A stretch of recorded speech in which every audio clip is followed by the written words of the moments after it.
pour votre fidélité d'écoute à Nana FM, vous qui nous suivez sur la 95.5, le www.nanafm.tg ou encore sur le bouquet Canal Plus numéro 575 et bienvenue à l'avant-dernier numéro du débat de Nana FM de cette semaine.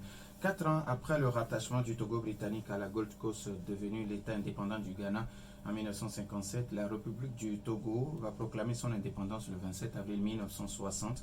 Le président d'alors, Sylvanus Olympio, va proposer aux États nouvellement indépendants une organisation régionale de type économique.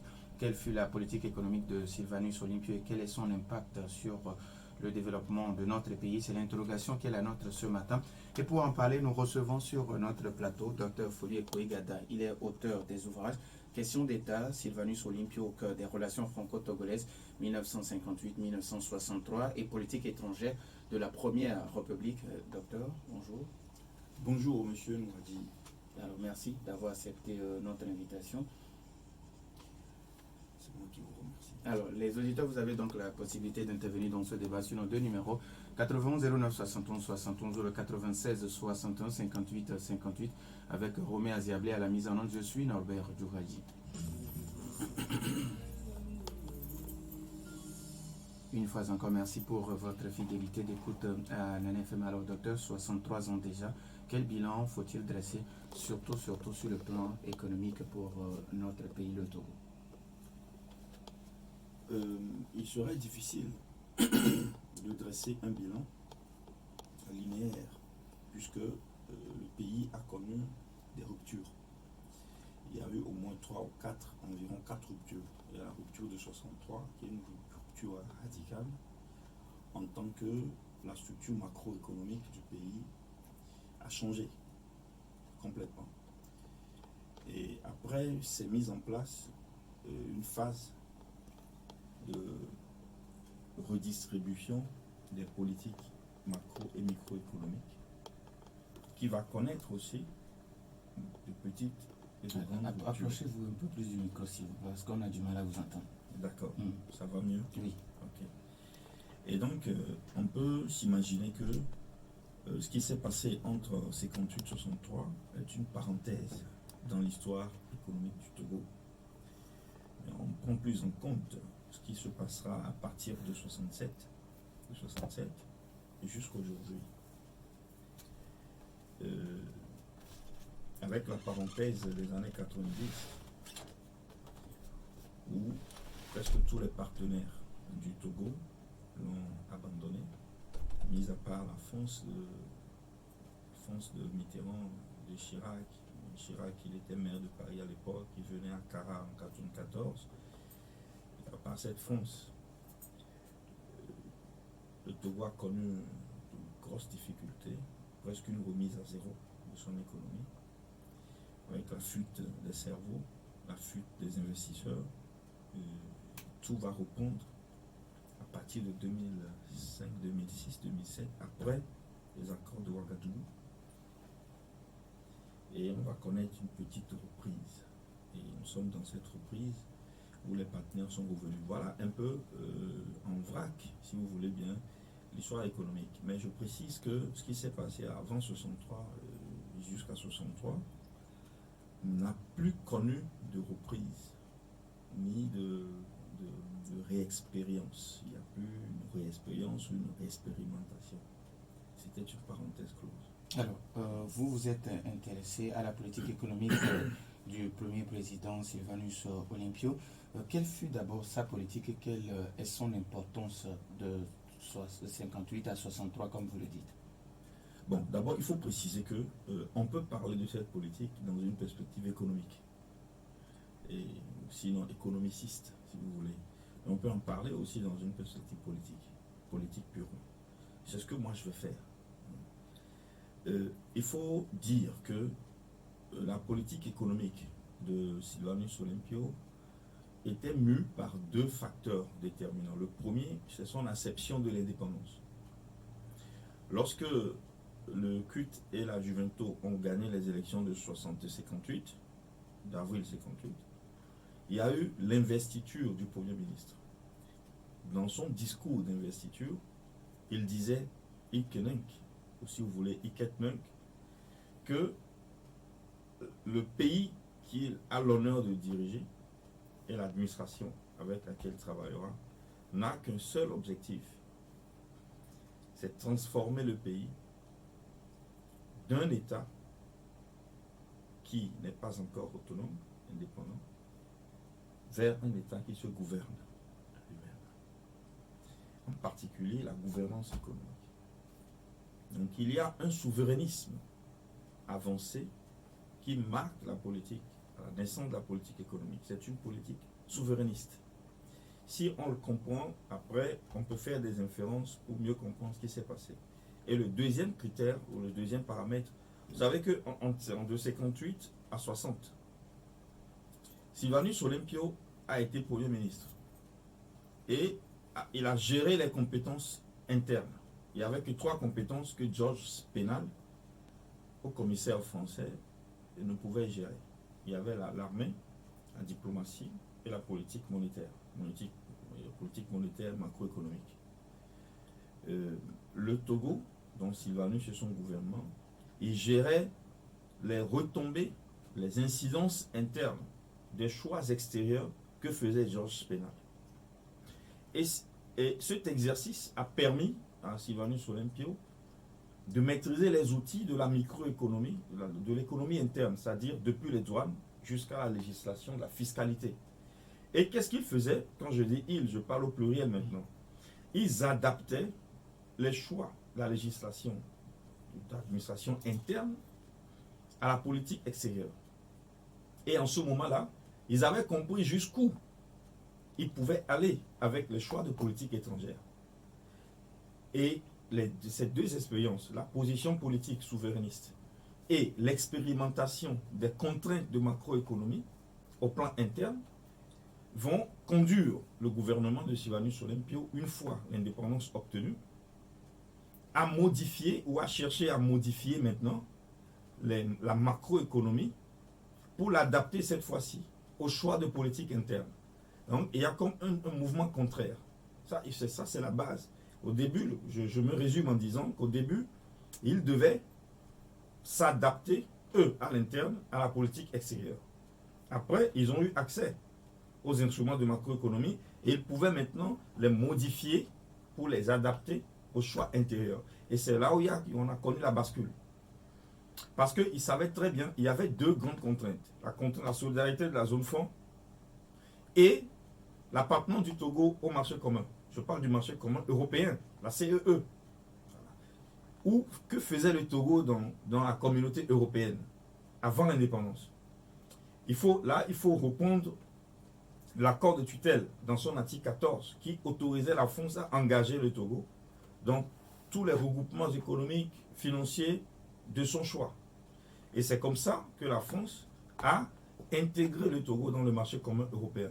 En 1957, on a demandé à la France de choisir entre la solidarité européenne et la solidarité avec ses colonies. Et là, elle a choisi la solidarité européenne. Et donc le Togo était dans le marché commun européen et devait respecter les contraintes macroéconomiques relatives à cette appartenance-là. Voilà les 2 problèmes que Sylvanus Olympio avait il devait résoudre lorsqu'il a pris le pouvoir effectivement en 60. Il y a 4 aspects de sa politique macroéconomique en général. Première chose, premier point important, équilibre du budget. Deuxième point, amélioration progressive de cet équilibre. Ça veut dire quoi? On équilibre le budget en dépenses et en recettes. Ensuite, on fait en sorte que les recettes surpassent les dépenses pour créer ce que les autres appellent les fonds souverains nationaux, puisqu'il faut avoir un fonds souverain. Des pays comme la Norvège, le Danemark, les pays de l'Europe du Nord, ils possèdent les fonds souverains les plus colossaux du monde. Ils ne sont pas des pays endettés, pas comme les États-Unis, qui fonctionnent sur des dettes. Et justement, le néolibéralisme veut que les États fonctionnent avec des dettes. Et quand un État est endetté, ça ne scandalise personne. Sylvanus Olympio voyait la chose d'une autre façon. On ne peut pas avoir un État endetté. On doit avoir un État avec des excédents colossaux. Mais pour commencer, il faut équilibrer le budget. Et la troisième caractéristique, c'est qu'il faut réduire l'importation, n'est-ce pas, des articles manufacturés. Il faut les réduire progressivement. Et la conséquence, c'est la quatrième caractéristique de sa politique économique, c'est qu'il faut faire ce qu'on appelait l'industrialisation primaire. C'est un concept qui était bien connu de l'époque. Industrialisation primaire basée sur l'agriculture et dont tout le développement connu avec la jeunesse pionnière agricole, ainsi de suite. Parce que c'était la base de l'économie au niveau endogène. Voilà un peu les traits caractéristiques de cette politique. Et je vais conclure ici en disant que si vous faites l'économie, vous faites une conjugaison de ces quatre traits caractéristiques, vous concluez, vous arrivez à quoi? À ce qu'on appelle le protectionnisme sectoriel. C'est-à-dire, le monsieur, il protégeait, il appliquait un protectionnisme connu sur certains produits. Et l'idée, c'est de protéger des secteurs donnés pour permettre aux acteurs nationaux de développer une économie autonome endogène, petit à petit. Voilà un peu le sens dans lequel toute l'économie était dirigée. Alors, il y avait des garanties d'équilibre extérieur. Au début, déjà en 58, en 59, ils jouissaient de ces garanties. La plus grande garantie est déposée par l'État français, par l'Allemagne. Mais après, déjà en 59, ils disaient non, on n'a plus besoin de garanties d'équilibre extérieur. Et même les aides, c'est bien, les aides, ils sont là, on peut en jouir, mais on ne va pas en dépendre de façon indispensable. Nous sommes tournés dans une économie pareille. Alors, avant de donner la possibilité aux auditeurs, est-ce que vous, en tant qu'universitaire, vous êtes posé la question pourquoi cette politique n'est pas pratiquée aujourd'hui dans notre pays? Oui, il y a, si vous m'aviez laissé continuer, vous auriez inféré la réponse à votre question. Elle n'est pas pratiquée parce qu'elle pose un certain nombre de problèmes au niveau international, à des acteurs. N'oubliez pas qu'il y a une division internationale du travail et que vos choix de macroéconomie ont une incidence directe sur la situation économique d'autres États. Or, on a voulu que nos pays pratiquent une certaine politique macroéconomique pour permettre aux autres pays ou à d'autres pays, n'est-ce pas, de se porter, d'avoir une certaine santé. Alors, ce que Olympio faisait impliquait une transformation de deux équilibres. La zone franc, il y a toute la partie liée au commerce international du Togo. Vous savez que la zone franc, imposait des restrictions, la solidarité communautaire.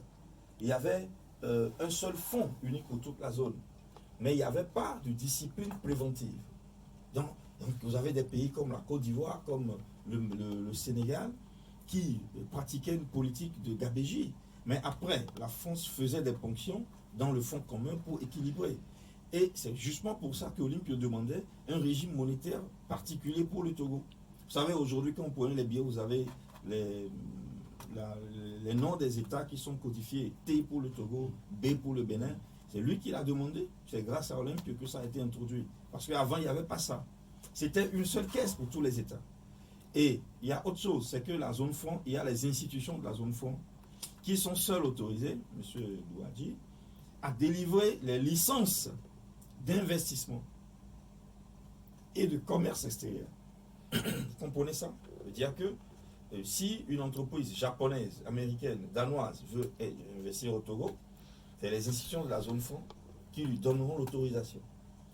Ça ne donnait aucune marge à un État qui se dit indépendant de mettre en œuvre une certaine politique autonome, économique autonome. C'est pour cela qu'il demandait justement qu'il y ait un régime particulier. Au début, il ne voulait pas changer de monnaie.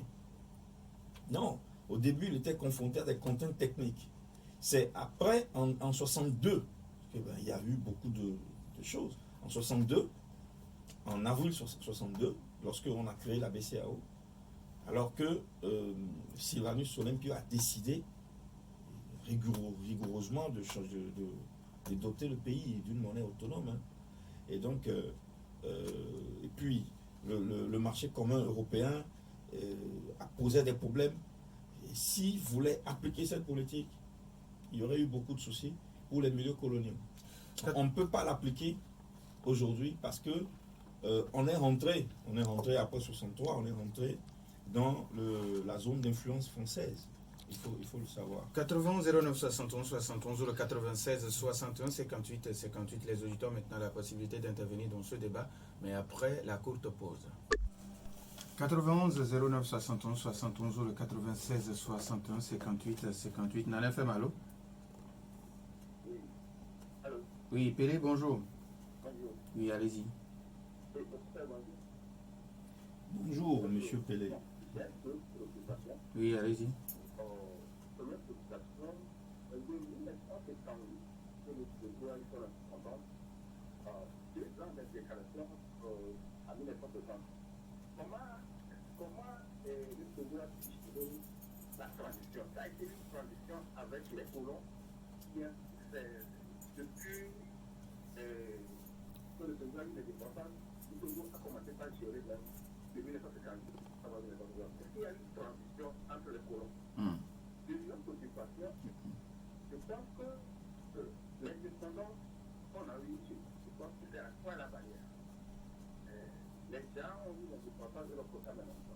Mais au niveau du Togo, on a compris que jusqu'aujourd'hui, les colons qui nous ont laissé, nous ont donné l'indépendance, à 3 ans après, et 1960, ils sont venus un coup d'État. Et ils ont mis aujourd'hui au pouvoir, on considère que celui qui gère le pays, ceux qui gèrent le pays de lui sont les reliquats de ce régime. Donc vous, dans l'UFC, vous faites partie aujourd'hui. Monsieur Pélé, Je ne suis pas de l'UFC. Docteur Gada n'est pas là ce matin pour parler de l'UFC. Il parle que de la politique économique de Sylvanus Olympio. Alors, Oui? l'histoire, c'est le récit exact des choses passées. Elle est têtue, elle est là. Ouais. Donc, ce qu'il est en train de dire, c'est une bonne chose.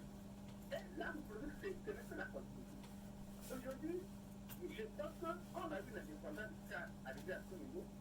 Il y a eu la Constitution de l'État que l'UFC et l'UFC ont signé l'accord. Je voulais arriver là pour dire que ça, pour l'accord qu'ils ont signé, c'est-à-dire, ça agit sur l'économie du Togo. Merci beaucoup. Je peux dire que même la politique du Togo. Merci. C'est-à-dire que fracture, qui sont les colons, je peux dire que c'est leur reliquat. Donc, monsieur le professeur, il est d'accord avec cette date-là. Merci beaucoup à notre auditeur. 80 09 71 71 ou le 96 61 58 58. Est-ce que nous avons un autre auditeur en ligne? Alors, avant que d'autres auditeurs n'appellent, quand Pélé vous demande de 1958 à 1960, comment s'est fait la transition? D'abord, j'aimerais faire une mise au point. Je ne suis pas de l'Union des forces du changement. Il ne faut pas confondre la proximité avec le président Olympio, quel que soit Olympio, une proximité particulière, avec l'appartenance au parti. Depuis février 2019, j'ai déclaré mon éloignement du parti et du cabinet du président. Je ne suis jamais retourné dans le cabinet. Il faut que ceci soit clair à l'opinion. Bon, maintenant, venons-en à la première question qu'il pose. Il y a eu une transition, bien entendu, en 58 et 60. Et dans cette transition, je le disais tantôt, le Togo avait connu une administration bicéphale. Bicéphale, c'est-à-dire, vous avez la politique extérieure, gérée par la France, parce que le pays n'avait pas encore de souveraineté internationale pour exercer les compétences de défense, les compétences de diplomatie et les compétences de la politique monétaire. Donc c'était géré par la France. Et les compétences internes, les dernières avaient été transférées au Togo en 1957, étaient complètement gérées par le gouvernement de Sylvanus Olympio. Ceci est une base à partir de laquelle on peut partir. Il y a autre chose. Qu'est-ce qui concrétisait cette transition? Il y a eu le statut du territoire, parce que le Togo avait son statut de février 1958, qui avait été signé avant que Sylvanus et ses suivants ne gagnent en avril. C'était signé par Grunitzky dans l'espérance que le progrès allait gagner. Quand le CUT et la Juventus ont pris le pouvoir interne en 1958, ils ont travaillé pour la modification du statut du territoire. Et c'est la raison pour laquelle, le 30 décembre 1958, il y a eu un autre statut. c'est un statut progressif ou progressiste qui a permis au gouvernement interne, ou intérieur, de gérer le pays mais c'était très complexe avec Georges Pénal. Il y a eu une transition. Je ne pourrais pas rentrer dans tous les détails. Alors, nous avons. On va revenir, on a notre auditeur. Nana FM, allô? Allô? Oui, Michel, bonjour. Oui, bonjour, monsieur Nambin. Oui. Bonjour à notre invité. Bonjour. Et je crois que je parlais de l'indépendance du Togo, la gestion économique. Oui. Et je crois que le Togo a été indépendant de 1960 à 1963, il voulait dire. Voilà. Je pense que notre auditeur va nous revenir. Alors, vous étiez en train d'expliquer quelque chose. Ok, nous avons notre auditeur. Nana FM, allô? Oui, allô, bonjour. Asdadido Gomé, bonjour. Bonjour, professeur. Bonjour, monsieur Max. Bon, j'avais préparé une question Oui. à laquelle le professeur a répondu. J'avais voulu lui poser la question comment se fait-il que des pays africains ont contribué à annuler les visions économiques de Sylvain Sovinio par son assassinat, j'y arrive. Et il a parlé de pays qui faisaient de la stratégie. Là, j'ai compris, puisque le compte d'opération, il y avait un seul compte d'opération qui était commun et que Sylvain Sovinio avait voulu qu'on le sépare. Tout à fait. Tout à fait. Bon, et les deux, c'est une observation. Oui. À travers le Mali, moi je vois ce que Sylvain Sovinio avait voulu faire du Togo. Parce que la question que je vais lui poser maintenant, est-ce qu'avec Sylvain Sovinio, on aurait eu des ajustements structurels qui ont complètement détruit l'économie des pays africains? Merci, bonne journée. Merci et bonne journée à vous aussi. C'est très intéressant. 91 09 71 71 ou le 96 61 58 58. Alors, docteur, vous étiez en train de parler avant de... Oui, oui. Alors, oui, je voulais dire à M. Pelé que lorsque lui-même, il observe qu'en 63, les colons, ceux qu'il appelle les colons, sont revenus, c'est parce que, entre-temps, ils ont perdu la main. C'est ce qui démontre que, en tout cas, le Togo a une indépendance réelle. Mais, attention, la France n'est pas une puissance coloniale du Togo. Donc, les Français au Togo ne sont pas des colons. C'est important de le dire parce que même l'historiographie togolaise traîne cette carence. J'en continue de dire, de prendre les Français pour des colons au Togo. Non. Les Français ont reçu le droit d'administrer le Togo pour le compte de la SDN dans un sens et ensuite pour le compte de l'ONU dans un autre sens. Et c'est ce qui explique les 2 ans dont tout le monde parle. Mais il faudrait, si nous étions une colonie, nous avions été une colonie, on aurait connu l'indépendance en mai 58. Et on n'aurait même pas fait d'élection en avril 58. On aurait attendu de faire les élections de la communauté en septembre. Les élections à l'issue desquelles Sékou Touré, la Guinée, ils ont dit non. Donc, le Togo n'est pas une colonie. Et puisque le Togo n'est pas une colonie, il y a 3 acteurs qui devaient déterminer l'indépendance ou sinon l'émancipation totale du pays. Comprenons-nous bien. Le premier acteur, c'est l'acteur qui a transféré à la France le pouvoir d'administrer le Togo, c'est l'ONU. Qu'est-ce que l'ONU faisait au Togo si le Togo était une colonie?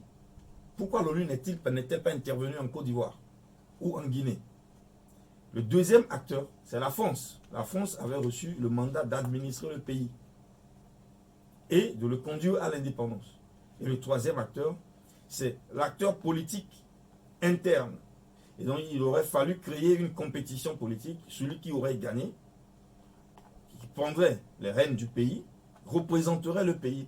Et qu'est-ce qui s'est passé? C'est ce qui s'est passé en 58. On a eu le CUT et la Juventus qui ont gagné, qui ont mis en place ce qu'on appelait la chambre des députés.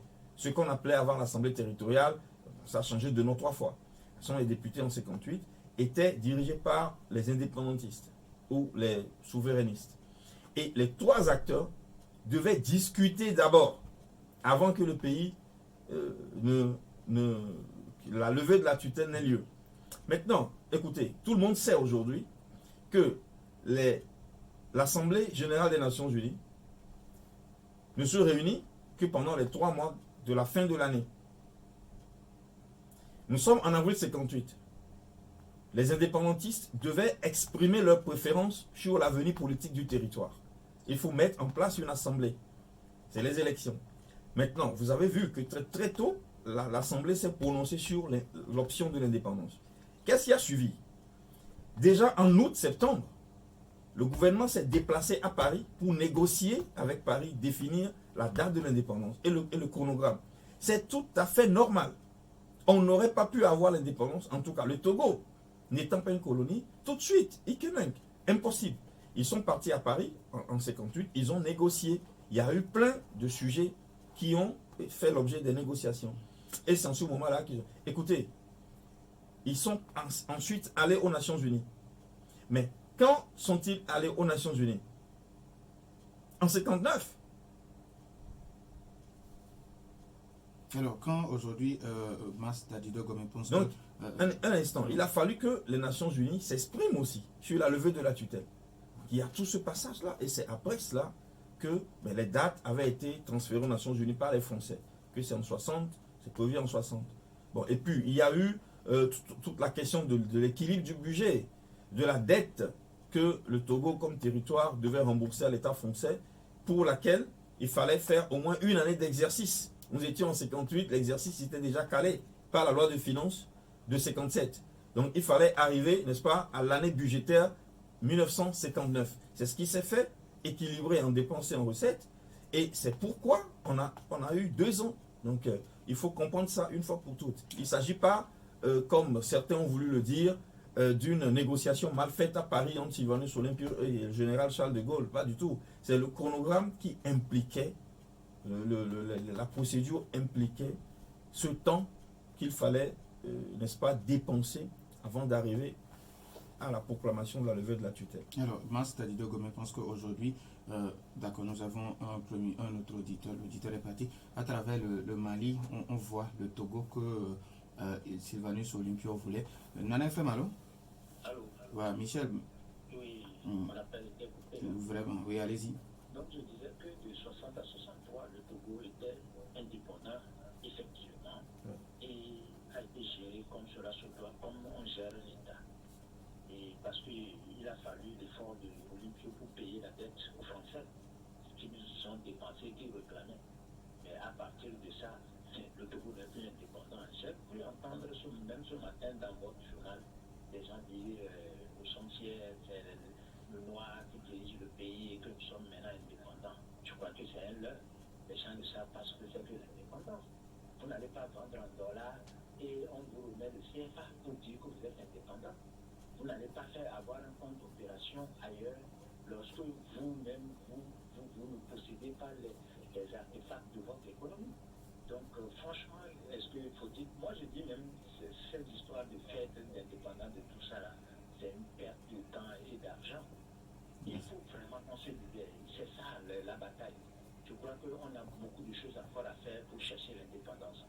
Moi, c'est ce que je vois. Merci. Parce que, franchement, économiquement, c'est la catastrophe. Merci. Alors, Mas Dadido Gomé qui pense qu'aujourd'hui, à travers le Mali, on voit l'image du Togo que le président Sylvanus Olympio voulait et il demande est-ce qu'avec le président Olympio, on aurait pu avoir des ajustements structurels. Je partage son analyse. Si Sylvanus Olympio était resté au pouvoir dans sa lancée, sans rupture, s'il n'y a pas eu de rupture, il n'y aurait jamais à ajuster structurellement l'économie du Togo, puisqu'on n'aurait pas cumulé des dettes. La gestion catastrophique, économique catastrophique du Togo après Sylvanus Olympio a entraîné les ajustements structurels appliqués à notre pays. Donc le Togo, en fait, les Togolais qui n'avaient jamais été une colonie sous la France, se sont eux-mêmes amalgamés dans un cadre post-colonial créé par la France pour ces colonies. C'est exactement ce qui s'est passé. Et donc, étant donné que nous-mêmes, nous avons voulu rentrer dans le club de l'UAM, où le Togo a été présenté avec beaucoup d'éclat par Hubert Maga, en juillet 63, la première fois que Jacques Foccart mettait ses pieds au Togo, ce n'était pas possible avant. Le Togo est rentré donc dans cet engrenage. Et dans cet engrenage, c'est la France qui gouverne, qui dirige. Et les anciens ministres de l'économie et des finances, s'ils pouvaient parler, puisqu'ils ont un devoir de réserve, ils vous diraient qu'ils allaient régulièrement à la rue au dîner à Paris, où ils recevaient les instructions du ministre français des Finances et des Économies. Comment faire, quoi ne pas faire, quel secteur, ainsi de suite. C'est-à-dire, les gens, ils reçoivent des instructions pour gérer leur économie à l'interne, ce qui n'était pas possible avec Sylvanus Olympio. Ceci, je crois que tout le monde est d'accord là-dessus. Maintenant, on ne sait pas ce qui aurait pu advenir. Peut-être le pays sous lui aurait connu d'autres types de problèmes qui pourraient entraver la marche économique qu'il imprimait. Mais du point de vue théorique, puisqu'il a fait l'expérience, il a équilibré le budget, il a dégagé des excédents. Et ça commençait par avoir peur, par faire peur. Il a obtenu un droit de tirage exceptionnel pour le Togo au FMI, ce qui était la condition pour accéder à une monnaie authentique. Ils ont négocié pour l'impression de cette monnaie. Ils ont signé tous les accords qu'il fallait signer. Ils ont mis en place une banque centrale togolaise. Mais écoutez, c'est le dernier accord qui manquait, c'était l'accord de désengagement de la zone franc, qui devait être signé un lundi 15 janvier. Tout le processus, sans tapage, a été suivi jusqu'au bout. Donc je crois qu'un tel gouvernement avait l'expérience. Et cette expérience est due à la transition 58-60. Ils avaient, vous savez, ce que un fameux historien français, dont je tais le nom, bon, si vous voulez, c'est Cornevin, il disait des relations entre Sylvanus Olympio et l'administrateur Sédille, 48-50, les 2 ans. Sédille n'a fait que 2 ans, hein, il n'a pas tenu.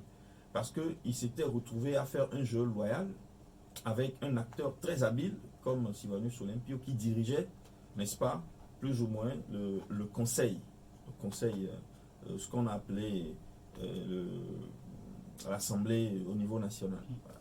Donc c'était des gens expérimentés qui étaient en mesure de gérer une politique macroéconomique monétaire nouvelle.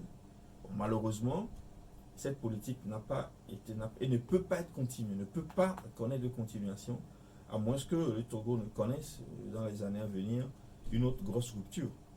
Alors, quand Michel pense que le Togo n'a été indépendant qu'entre 1960 et 63 et qu'aujourd'hui l'économie n'a plus son poids quand on vend en dollars et on est payé en francs CFA.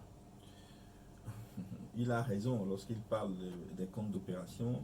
Ils sont des mécanismes mis en place par la BCEAO, par les accords de la zone franc. Il a raison. Et si effectivement on ne peut pas parler d'indépendance, puisque vous savez, l'indépendance se décline en tout cas, la souveraineté en 3 volets: souveraineté politique et juridico-politique, souveraineté monétaire et la souveraineté sécuritaire. Donc, souveraineté monétaire, tous les classiques vous diront que vous ne pouvez pas être souverain si vous n'avez pas de monnaie. Le fait de battre monnaie est un attribut politique, ce n'est pas technique, c'est politique. Et une fois que vous naissez, vous exprimez la volonté d'être, la volonté de puissance, d'exister, vous ne pouvez pas ne pas avoir votre monnaie. Et tous les présidents français qui ont voulu s'exprimer publiquement sur la question l'ont dit. La monnaie, ce n'est pas une affaire technique, c'est une affaire politique. Vous exprimez votre volonté d'exister comme pays, vous battez monnaie. Voilà. Et vous achetez, vous vendez, il dit vous vendez en dollars, on vous paie en CFA. Bien, il a raison. Le CFA, c'est quoi? C'est imprimé. C'est juste des machines, ils impriment. Et ça n'a pas de valeur au niveau du commerce international.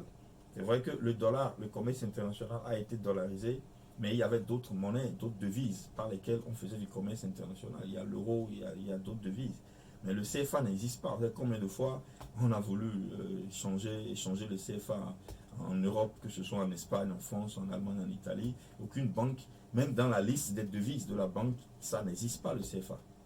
Donc il y a qu'en France, on dit que c'est la Société Générale qui peut changer, mais eux aussi ne changent pas. Donc finalement, c'est une monnaie qui est très locale. C'est une monnaie locale qui permet juste à certains pays d'évoluer dans un cadre réglementé. Et c'est ce qui ne permettait pas au pays de mettre en place une politique économique autonome. Alors, docteur, il y a un auditeur qui me demande, est-ce à dire que nous sommes condamnés à vivre comme on l'est aujourd'hui? Ben, il n'y a pas de fatalité. La vie est mouvante. Les choses changent. Il n'y a pas de permanence. La seule permanence, c'est le changement. Donc, on n'est pas condamné. Si les élites considèrent que la situation actuelle leur va bien, quand je parle des élites, je parle des élites civiles, des élites militaires. L'élite militaire, oui, ça veut dire que nous serons dans cette situation. Mais si l'élite militaire, surtout l'élite politique, pense que c'est une situation qui doit connaître une rupture, on connaîtrait une rupture. Tout dépend, et puis de la population qui doit être informée sur les enjeux. Le franc CFA, avec ses 4 principes qui infantilisent les États africains sortis de la colonisation française, 50 ans après, mérite d'être revu. Même si les États n'en sortent pas, moi je ne prêche pas que c'est nécessairement une sortie du franc CFA. Parce que contrairement au message publié ou diffusé par beaucoup de leaders d'opinion panafricanistes, il faut comprendre que la France peut devenir finalement le contrôlé de ses colonies. C'est-à-dire, le même franc CFA peut demain, si les élites sont habiles, réfléchissent assez bien, devenir un instrument de contrôle de l'économie française et par ricochet de l'économie européenne. Parce que, vous savez, le franc CFA est rattaché à la BCE, ce n'est plus à la Banque française. Et c'est une part importante de l'économie européenne, à travers les importations et les exportations. Donc si les pays du franc CFA s'entendent sur une réforme majeure, ils peuvent infléchir les politiques macroéconomiques de la BCE. Ce n'est pas forcé qu'on en sorte. Ça dépend de ce qu'on veut. C'est-à-dire, ici, c'est du génie. Il faut faire du génie, comme l'a fait Sylvanus Olympio, avec toutes les réformes qu'il a provoquées. On peut faire du génie. Et puis, il faut comprendre que le franc CFA a été imprimé par la Banque de l'Afrique occidentale, devenu Institut d'émission de l'Afrique occidentale française et du Togo, devenu la BCAO. Et c'est une entreprise anonyme, c'est une société anonyme dont les capitaux sont tenus par des particuliers. Et ces particuliers sont les monarchies européennes. Dans la plupart du cas, ce n'est pas la France. La France est juste l'État visible qui est positionné et qui gère administrativement. Mais les régies occultes qui financent et qui sont derrière le fonds CFA, ce sont les grandes monarchies européennes. Vous serez étonné si on vous en parlait. La monarchie néerlandaise, la monarchie britannique. Il y a même des particuliers qui sont en Europe et qui tiennent des parts importantes dans le fonctionnement. Donc lorsque un État veut créer des convulsions contre le fonds CFA, la plupart du temps, ce n'est pas l'État français qui réagit. C'est les milieux qui ont des intérêts dans ce genre de négoce qui réagissent. Et puis, vous savez, les armées privées, aujourd'hui, ça pullule. Nous disons merci au docteur Folie Kouigada, auteur des ouvrages Questions d'État, Sylvanus Olympio au cœur des relations franco-togolaises 1958-1963 et politique étrangère de la Première République. Merci à vous aussi pour votre fidélité d'écoute à Nana FM. Fin de ce débat, docteur, merci beaucoup. Fin de ce débat mis en langue par Romé Aziablé. Je suis Norbert Douadi. Bonne suite de nos programmes.